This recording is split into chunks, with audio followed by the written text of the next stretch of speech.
السلام علیکم ورحمۃ اللہ وبرکاتہ۔ الحمد للہ وحدہ والصلاة والسلام علی من لا نبی بعد اما بعد۔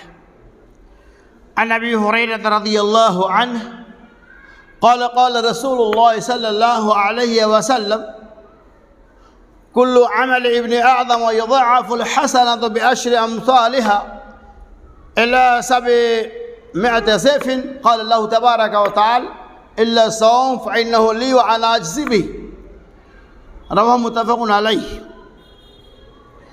حضرت ابو ہریرہ رضی اللہ تعالیٰ عنہ کہتے ہیں رسول اللہ صلی اللہ علیہ وسلم نے ارشاد فرمایا ابن آدم کے ہر ایک عمل کا بدلہ اس سے لے کر 700 گنا دیتا ہے، الا الصوم، اللہ تعالیٰ نے فرمایا سوائے روزہ کے، الصوم لی وانا اجزی بہ، روزہ میرے لیے ہے اور میں اس کا بدلہ دینے والا ہوں۔ اللہ کے رسول صلی اللہ علیہ وسلم نے حدیث پاک کے اندر اس بات کی وضاحت فرمایا کہ ابن آدم کا ہر ایک عمل کا بدلہ، یعنی آپ اسلام میں ایک نیکی کریں گے، اللہ تبارک و تعالیٰ اس نیکی کا بدلہ، اس ایک عمل کا بدلہ، اس ایک روپے کا بدلہ 10 گنا سے لے کر 700 گنا تک دے گا۔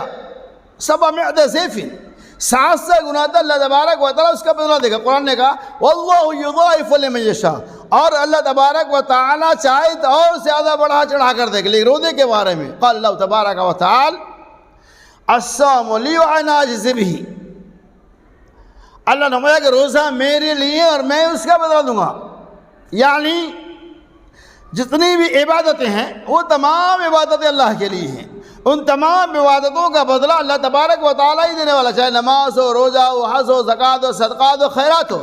لیکن خصوصیت کے ساتھ روزہ کے بارے میں اللہ تبارک و تعالیٰ نے فرمایا کہ میرے لیے اور میں اس کا بدلہ دوں گا۔ مطلب اس کا کیا ہوا؟ اس کا مطلب روزہ ایک اہم عبادت ہے، روزہ ایک ایسی عبادت ہے جس کے اندر ذرہ برابر بھی ریا و نمود کا امکان نہیں۔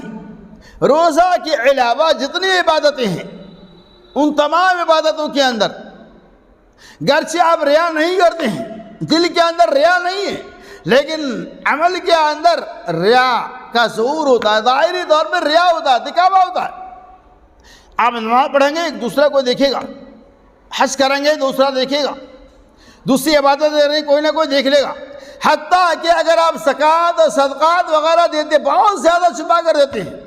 اللہ کے رسول صلی اللہ علیہ وسلم صدقہ و خیرات کرو تو دائیں ہاتھ نے کیا خرچ کیا بائیں ہاتھ کو بھی معلوم نہ پڑے، یہ بات تو صحیح ہے، لیکن کم از کم آپ جس کو دے رہے اس سے تو معلوم پڑ جائے گا۔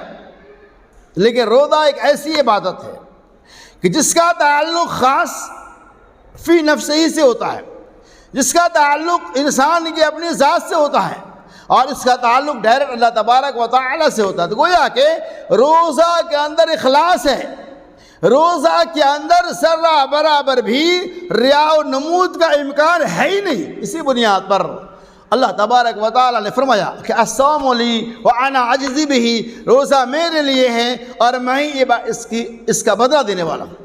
ورنہ ایک بندہ تنہائی میں جا کر، بند کوٹری میں جا کر، کہیں بھی جا کر وہ ایک گھونٹ پانی پی لے گا، کس کو کیا معلوم پڑے گا؟ لیکن وہ سمجھتا ہے کہ اگر ہم ایک گھونٹ پانی بھی پی لیں گے تو اللہ تبارک و تعالیٰ سے دیکھ رہا ہے۔ تو گویا کہ اس روزے کا تعلق ڈائریکٹ اللہ تبارک و تعالیٰ سے ہے، اور اس کے اندر ذرہ برابر بھی ریا اور نمود کا امکان نہیں۔ اسی بنیاد پر اللہ نے فرمایا الصوم لی وانا اجزی بہ، روزہ میرے لیے ہے اور میں اس کا بدلہ دینے والا ہوں۔ اللہ تبارک و تعالیٰ ہمیں روزہ کے اندر اخلاص پیدا کرے اور رمضان کے روزوں کو اللہ کی رضا اور خوش نظری کے لیے رکھنے کی توفیق رفیق عطا فرمائے۔